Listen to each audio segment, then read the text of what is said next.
জামালপুরের বকশীগঞ্জ উপজেলার পুকুরের কুচুরিপানার নিচে ডুবে থাকা অজ্ঞাত 50 বছরের এক নারীর মরদেহ উদ্ধার করেছে পুলিশ। শনিবার 19 এপ্রিল বিকালে উপজেলার সাদুরপাড়া ইউনিয়নের মধ্যধাতুয়াকান্দা গ্রামে রাস্তার পাশে একটি পুকুর থেকে ওই নারীর মরদেহ উদ্ধার করা হয়।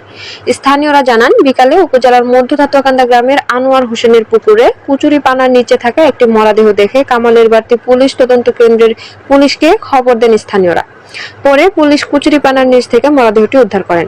অজ্ঞাত ওই নারী মানসিক প্রতিবন্ধী ছিলেন। তিনি ওই এলাকায় মাঝে মধ্যে ভিক্ষাবৃত্তি করতেন। তবে কিভাবে তিনি মারা গেলেন তা কেউই বলতে পারেননি।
না এটা ময়লার সামনে যে অটোটা এটা না